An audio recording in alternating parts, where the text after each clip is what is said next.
अस्सलाम वालेकुम वरहमतुल्लाहि वबरकातुहू। मैं मोहम्मद अबू नौशाद एक बार फिर मैं जो कुछ भी बोल रहा हूँ वो अपने लिए नहीं बोल रहा हूँ, अपने देश के लिए बोल रहा हूँ। फ़र्क क्या है कि मैं अपने देश को अपना परिवार समझता हूँ और मैं अपने परिवार की कमियों को नहीं देख सकता। अगर परिवार में कोई कमी है तो उसको पूरा करने के लिए सोचता हूँ। और ये देश बहुत बड़ा देश है। इस तरह एक परिवार एक माँ बाप के 4 बच्चे होते हैं, 4 बेटा, 4 परिवार एक साथ रहता है, मिलजुल के रहता है, वो परिवार बहुत जल्दी ग्रोथ करता है जब चारों मिलके कमाता है। और चारों का मुखिया जो होता है उसका बाप होता है। वो परिवार को जब तक संभालता रहता है वो तरक्की में रहता है, लेकिन जिस दिन संभालना रुक जाता है, बिखर जाता है, परिवार बिखर जाता है तो वो घर टूट जाता है। जब घर टूट जाए तो तरक्की नहीं होती मेरे दोस्त, बिखर के रह जाता है, बहुत पीछे चला जाता है। वही देश है हमारा हिंदुस्तान। हिंदू, मुस्लिम, सिख, ईसाई, ये देश के 4 बेटे हैं। ये चारों जब तक एक दूसरे से मिलेंगे तभी देश तरक्की करेगा। लेकिन बड़े अफसोस की बात है कि हमारे देश का मुखिया वो चारों को अलग अलग करना चाहता है, चारों को लड़ाना चाहता है, आपस में लड़ा कर राज करना चाहता है। मेरे दोस्तों एक बात बताओ कि अंग्रेज से जो लड़ाई हुई थी वो किस लिए हुई थी? क्योंकि वो हमारे बाहर से आकर हमारे देश में आकर हम पे हुकूमत करता था, जुर्म करता था, सताता था, जो हमारे देशवासियों को अच्छा नहीं लगा। इससे आज़ाद करने के लिए, इसीलिए आज़ादी की लड़ाई बिगुल फूका गया कि देश मेरा, समाज मेरा, और यह दूसरा गोरा आके हम पे हुकूमत करेगा और पे जुर्म करेगा और हम सहेंगे। आज क्या हो रहा है दोस्त? आज देश का आदमी ही देश के लोगों पर जुर्म कर रहा है, अत्याचार कर रहा है। अब अत्याचार जरूरी नहीं कि आप कोबरा मार रहे हैं, कई तरह के अत्याचार होते हैं। जंग भी कई तरह से लड़ी जाती है, उसी तरह ये अत्याचार भी कई तरह के से होते हैं। इलेक्शन जब आता है तो बड़े बड़े वादे करते हैं, इलेक्शन खत्म तो वादे खत्म। मैं क्या कर रहा हूँ ध्यान दीजिएगा। मुझे किसी से पर्सनली कोई तकलीफ नहीं है, मैं अपना कमा खा रहा हूँ, मेरा परिवार चल रहा है, दिक्कत नहीं। लेकिन मेरा ये जो देश है, परिवार है, इसकी जो तकलीफ होती है वो तकलीफ मुझे बोलने के लिए मजबूर करती है मेरे दोस्त। जिस तरह जुर्म करने वाला गुनाहगार है, उसी तरह जुर्म सहने वाला गुनाहगार है।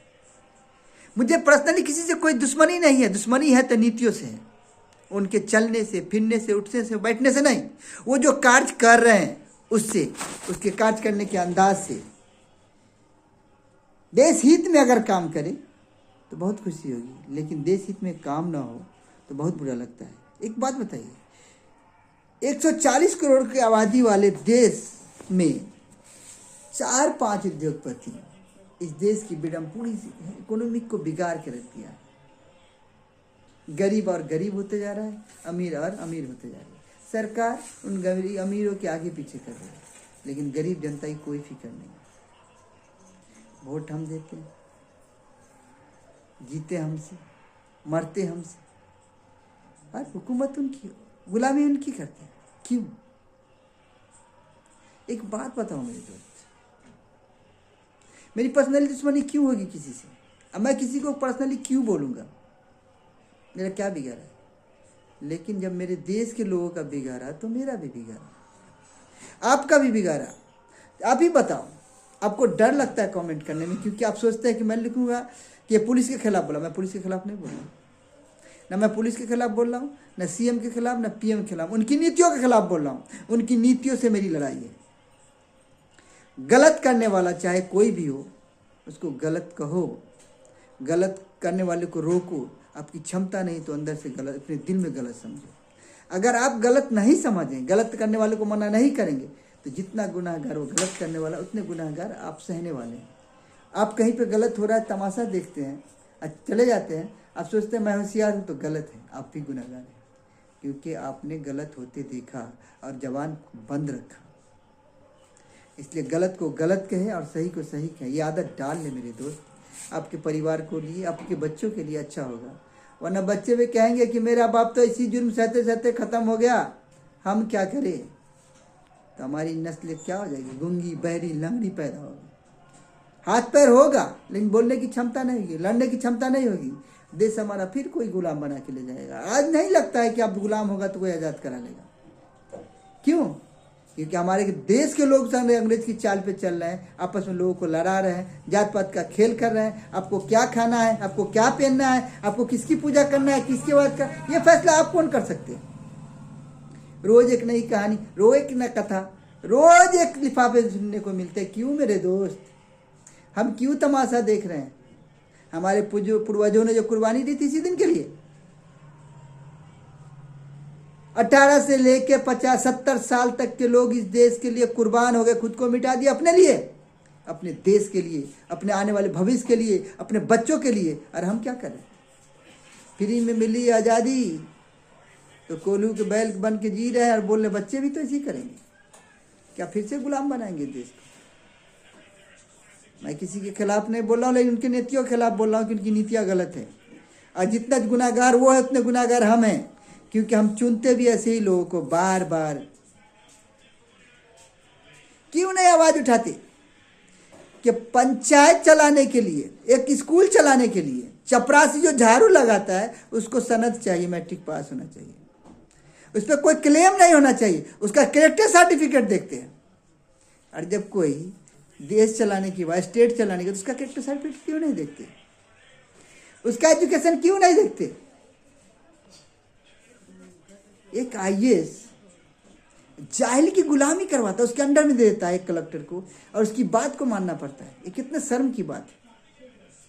देश के सबसे टॉप इंजीनियर में टॉप करने के बाद उसको वो पद मिलता है और एक जाहिल उस पर हुकूमत करता है, और वो अफसर भी उसी की बात मानता है। हालांकि उनके दायरे में नहीं आते वो ठीक है, आप शासक हैं, मैं मानता हूँ, लेकिन वो अफसर को जो बनाए हुए संविधान है उसका पालन करना चाहिए। लेकिन वो भी बेचारे मजबूर हो जाते हैं। लेकिन क्यों मजबूर है आप? आपको मजबूर होने की जरूरत नहीं है। आप संविधान को कायम रखिए और संविधान पे चलिए, बाकी देश पे छोड़ दीजिए। हर आदमी से अपील करता हूँ कि जाग जाओ, वक्त जागने का है, सोने का नहीं है। जो सोता है वो खोता है, इसलिए मेरे दोस्त सोने का नहीं है। अगर अभी नहीं जागी तो ये कौम ख़त्म हो जाएगी, ये देश ख़त्म हो जाएगा। देश को बचाने के लिए हर देशवासियों से मेरी अपील है, लड़े नहीं लेकिन गलत को गलत कहें, गलत के खिलाफ हो जाएं, सही दिशा दें, सही निर्देश दें, एक दूसरे से मोहब्बत करें। लोग कितनों लड़ाए लड़े नहीं, हम आपस में मोहब्बत से रहे जैसे पहले लोग रहते थे। क्या हिंदू, क्या मुस्लिम, क्या सिख, क्या ईसाई, मेरे दोस्त सब लोग मिल के रहें इस तरह से। वक्त की सुबह चल चली है, चल जाने दो, वक्त की शाम ढल चली है, ढल जाने दो। चांद सितारे आजू बाजू, सूरज मेरे पास है, जिसने की है कल की तमन्ना वही यहाँ उदास है। हम आज में जीने वालों की हर बात निराली होती है, हर दिन होता है ईद का, हर रात दिवाली होती है। इस तरह जियो दोस्त, तो मजा आएगा।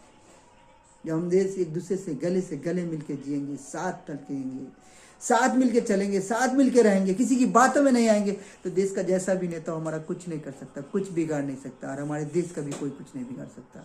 जब में हमें एकता में ही बल है दोस्त, जब हम सब मिल जाएंगे, जब हम मिल जाएंगे तो देश हमारा खिल जाएगा दोस्त।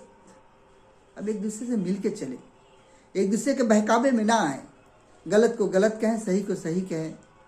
मेरी बात आपको कैसी लगी आप ही बताएं। मैं चंद सवाल छोड़ रहा हूं आपको। क्या देश में गलत हो रहा है तो गलत करने वालों का विरोध करना क्या हर एक नागरिक का अधिकार है या नहीं? हिंदुस्तान में रहने वाले हर कौम को अपने अपने तरीके से अपने मजहब को मानने का हक है कि नहीं? हर इंसान को, हर नागरिक को अपनी च्वाइस, अपनी ख्वाहिश के मुताबिक खाना खाने का हक है या नहीं? मेरे सवाल का जवाब मेरे कमेंट में जरूर दीजिएगा। हर नागरिक को आज़ाद देश में आज़ादी के साथ रहने का हक है कि नहीं? आप इसका मुझे जवाब दीजिए।